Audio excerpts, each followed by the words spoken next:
जय श्री कृष्ण। राधे राधे। श्री कृष्ण का द्वारका गमन अथ 10वां अध्याय। सुत जी कहते हैं, संपूर्ण सृष्टि को उज्जीवित करने वाले भगवान श्री हरि परस्पर की कलहाग्नि से दग्ध कुरुवंश को पुनः अंकुरित कर और युधिष्ठिर को उनके राज्य सिंहासन पर बैठाकर बहुत प्रसन्न हुए। भीष्म पितामह और भगवान श्री कृष्ण के उपदेशों के श्रवण से उनके अंतःकरण में विज्ञान का उदय हुआ और भ्रांति मिट गई। भगवान के आश्रय में रहकर वे समुद्र पर्यंत सारी पृथ्वी का इंद्र के समान शासन करने लगे। भीमसेन आदि उनके भाई पूर्ण रूप से उनकी आज्ञाओं का पालन करते थे। युधिष्ठिर के राज्य में आवश्यकता अनुसार यथेष्ट वर्षा होती थी। पृथ्वी में समस्त अभिष्ट वस्तुएं पैदा होती थी। बड़े बड़े थनों वाली बहुत सी गौएं प्रसन्न रहकर गौशालाओं को दूध से सींचती रहती थी। नदियां, समुद्र, पर्वत, वनस्पति, लताएं और औषधियां प्रत्येक ऋतु में यथेष्ट रूप से अपनी अपनी वस्तुएं राजा को देती थी। अजातशत्रु महाराज युधिष्ठिर के राज्य में किसी प्राणी को कभी भी आदि व्याधि अथवा दैविक, भौतिक और आत्मिक क्लेश नहीं होते थे। अपने बंधुओं का शोक मिटाने के लिए और अपनी बहन सुभद्रा की प्रसन्नता के लिए भगवान श्री कृष्ण कई महीनों तक हस्तिनापुर में ही रहे।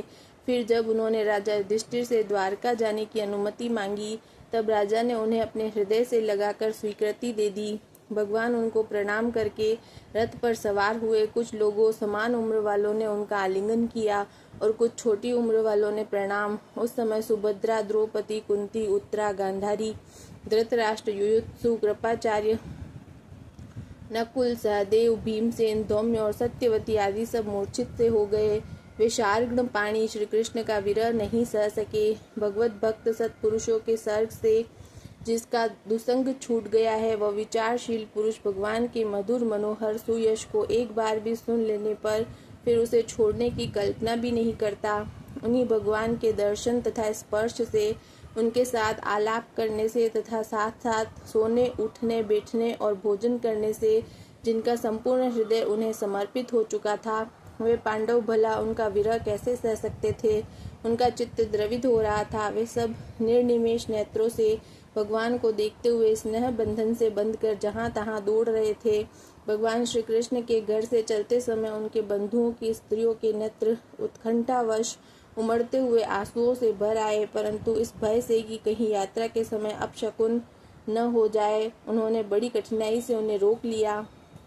भगवान के प्रस्थान के समय मृदंग, शंख, भेरी, वीणा, ढोल, नरसिंगे, धुंधुरी, नगारे, घंटे और दुंदुभिया आदि बाजे बजने लगे। भगवान के दर्शन की लालसा से कुरुवंश की स्त्रियां अटारियों पर चढ़ गई और प्रेम, लज्जा, मुस्कान से युक्त चितवन से भगवान को देखती हुई उन पर पुष्पों की वर्षा करने लगी।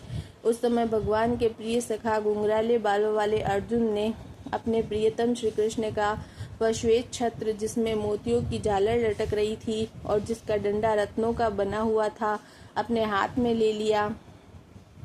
उद्धव और सात्यकी बड़े विचित्र चंवर डुलाने लगे। मार्ग में भगवान श्री कृष्ण पर चारों ओर से पुष्पों की वर्षा हो रही थी। बड़ी ही मधुर झांकी थी। जहाँ तहाँ ब्राह्मणों के दिए हुए सत्य आशीर्वाद सुनाई पड़ रहे थे।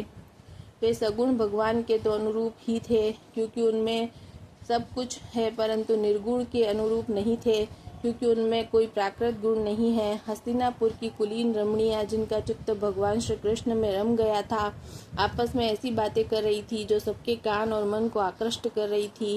वे आपस में कह रही थी, सखियों, ये वे ही सनातन परम पुरुष हैं जो प्रलय के समय भी अपने अद्वितीय निर्विशेष स्वरूप में स्थित रहते हैं। उस समय सृष्टि के मूल ये तीनों गुण भी नहीं रहते हैं। जगमा ईश्वर में जीव भी लीन हो जाते हैं और महातत्वादी समस्त शक्तियाँ अपने कारण अव्यक्त में सो जाती है। उन्होंने ही फिर अपने नाम रूप रहित स्वरूप में नाम रूप के निर्माण की इच्छा की तथा अपनी काल शक्ति से प्रेरित प्रकृति का, जो कि उनके अंशभूत जीवों को मोहित कर लेती है और सृष्टि की रचना में प्रवृत्त रहती है, अनुसरण किया और व्यवहार के लिए वेदादि शास्त्रों की रचना की। इस जगत में जिनके स्वरूप का साक्षात्कार जितेंद्र योगी अपने प्राणों को वश में करके भक्ति से प्रफुल्लित निर्मल हृदय से किया करते हैं, ये श्री कृष्ण वही साक्षात पर ब्रह्म है।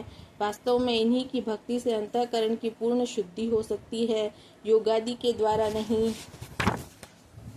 सखी, वास्तव में वही है जिनकी सुंदर लीलाओं का गायन वेदों में और दूसरे गोपनीय शास्त्रों में व्यासादि रहस्यवादी ऋषियों ने किया है, जो एक अद्वितीय ईश्वर हैं और अपनी लीला से जगत की सृष्टि, पालन तथा संहार करते हैं, परंतु उनमें आसक्त नहीं होते। जब तामसी बुद्धि वाले राजा अधर्म से अपना पेट पालने लगते हैं, तब यही सत्व गुण को स्वीकार कर ऐश्वर्य, सत्य, रित, दया और यश प्रकट करते हैं और संसार के कल्याण के लिए युग युग में अनेकों अवतार धारण करते हैं।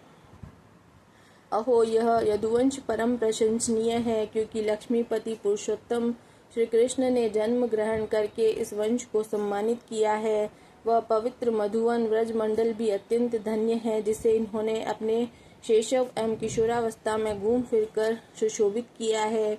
बड़े हर्ष की बात है कि द्वारका ने स्वर्ग के यश का तिरस्कार करके पृथ्वी के पवित्र यश को बढ़ाया है।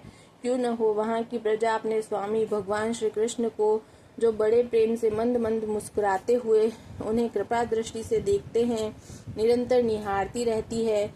सखी, जिनका इन्होंने पाणी ग्रहण किया है, वह उन स्त्रियों ने अवश्य व्रत, स्नान, हवन आदि के द्वारा इन परमात्मा की आराधना की होगी, क्योंकि वे बार बार इनकी उस अधर सुधा का पान करती हैं, जिसके स्मरण मात्र से ही व्रज बालाएं आनंद से मूर्छित हो जाया करती थी।